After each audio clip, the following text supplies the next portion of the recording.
At the United Church of Christ camp in Connecticut, in the summer, the nature staff offer a hike for the campers. The children all make their way to the baseball field, which is in the middle of the camp, their flashlights dotting and speckling the grass and the surrounding trees as the voice of children rise and fall with laughter and joy.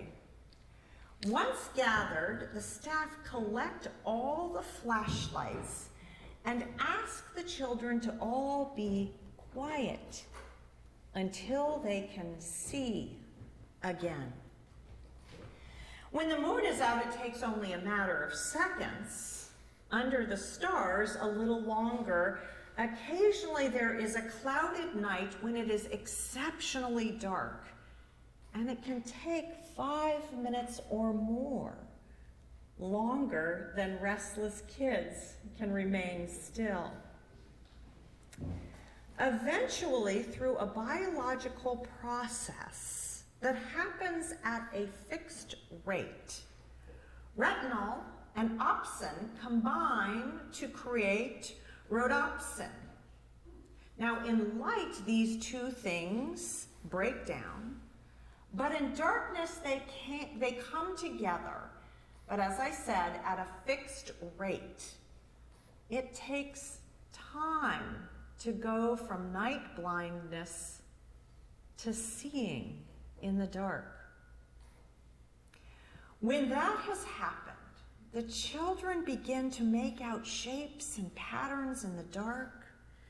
Quietly, they are led through the woods to listen to the night creatures moving about, to pay attention to the undulation of the path underneath them, to take in the texture of the trees and mark the flutter of bats that wing ghost-like through the dark air, and eventually to make their way to a campfire on the edge of the lake where singing and s'mores await.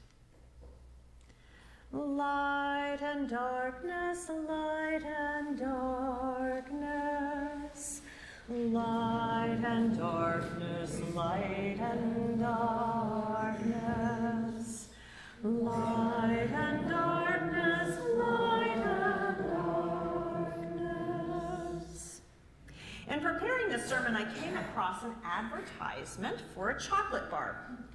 Deeply Dark Bar by Gnosis Chocolate, KOK. 90% intensity. Ingredients: 90% raw chocolate, raw cocoa beans, coconut palm sugar, love. An espresso shot of dark chocolate. Dazzling dark showcases the true depth of dark chocolate lover's dream. It's raw and rich and as dense as the dime-sized universe at the Big Bang, only slightly civilized by bliss-inducing neurotransmitters, heart-opening theobromine, and subtle sweetness. It's out of darkness that our universe has emerged and shone, and we who from time to time may experience darkness in some form, we must follow the blueprint by building faith and understanding during the darkness so that when it lifts, we may shine brighter for it. Net weight, 50 grams, $6.99. What a bargain. Light and darkness, light and darkness, light and darkness, light and darkness, light and darkness, light and darkness. Today's psalm gives light and darkness each its due, which is probably why it's so beloved for many who have experienced illness or profound loss or despair or lingering depression. Weeping, it states, may linger for a night. It will have its season. The poets teach us of darkness. I have been one acquainted with a night, writes Robert Frost. I have been one acquainted with the night. I have walked out in the rain and back in rain. I have outwalked the farthest city lights. I have looked down the saddest city lane. I have passed by the watchman on his beat and dropped my eyes, unwilling to explain.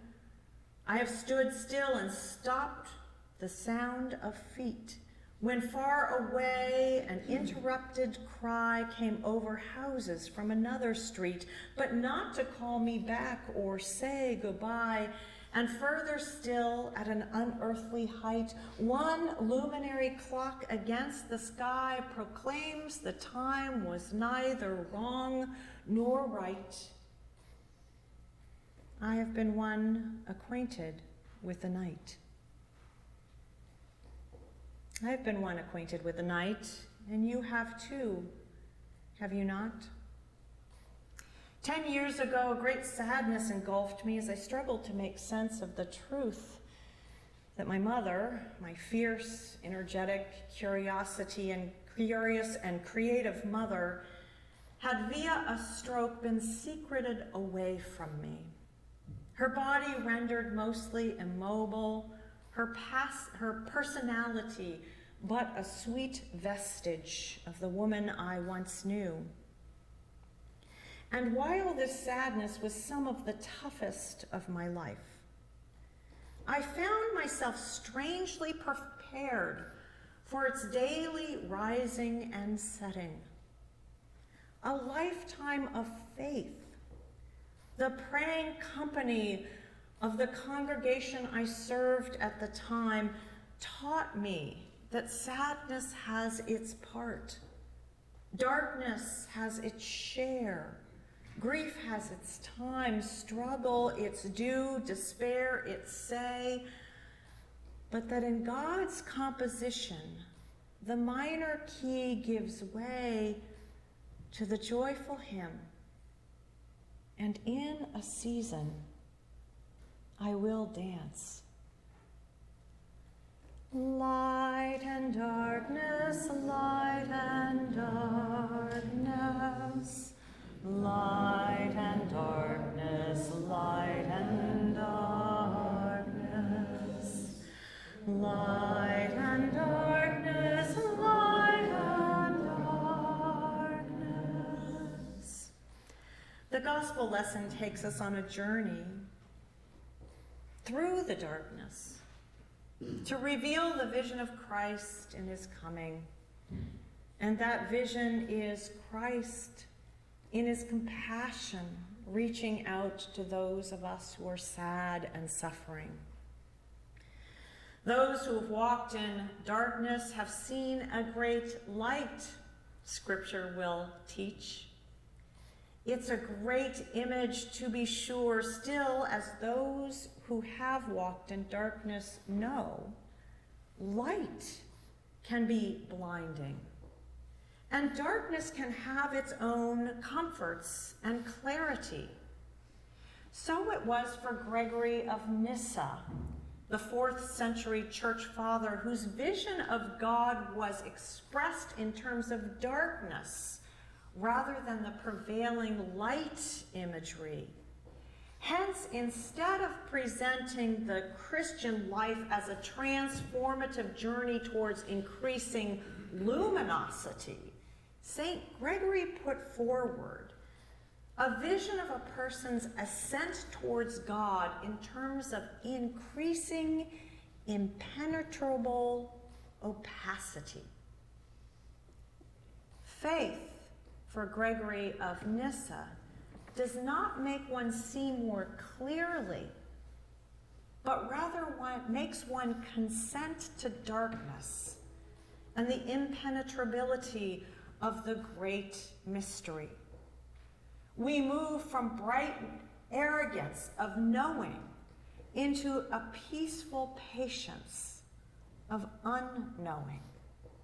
Gentle the dark becomes, a gentle and reflective place. Darkness may indeed be the deep dark gnosis chocolate bar that helps us build faith and understanding and helps prepare us for God's dawning. Light and darkness, light and darkness, light and darkness, light and darkness, light and darkness, light and darkness. In a poem entitled Evening Sun by Jane Kenyon, she wonders, why does light force me back to my childhood? I wore a yellow dress, the skirt made a perfect circle, turning and turning until it flared to its limit, was irresistible. The grass and trees, my outstretched arms, the skirt whirled in the ochre light of an early June evening, and I knew then, living, what sorrow was, and still what sorrow burns, but does not destroy my heart. Our lives are not a long walk in the sunshine. There are dusks that inspire and others that frighten. There are nights of a million stars, and there are nights of oppressive grief. There is darkness that invites restful sleep, and there is darkness that lingers interminably, ourselves restless with grief and trouble.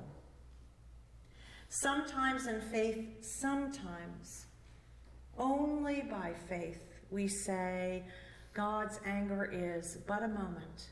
God's favor is for a lifetime. Weeping may linger in the night, but joy comes in the morning. Our lives and faith are not a walk in the sunshine. They are rather journeys subject to the changing of seasons, the ebbing and flowing of the tides, rains and storms, tornadoes, as well as vast, taut, sun-sweetened blue sky days. We are subject to noonday blinding brightness and the midnight blinding deep. And in between are quieting, sobering dusks and tender, gentling dawns. Light and darkness, light and darkness, light and darkness, light and darkness, light and darkness, light and darkness. At the beginning of God's creating of the heavens and the earth, when the earth was wild and waste, darkness over the face of the ocean, rushing Spirit of God hovering over the face of the waters, God said, "Let there be light," and there was light. And God saw the light that it was good. God separated the light from the darkness. God called the light day. And the darkness God called night. There was setting, and there was dawning. One day.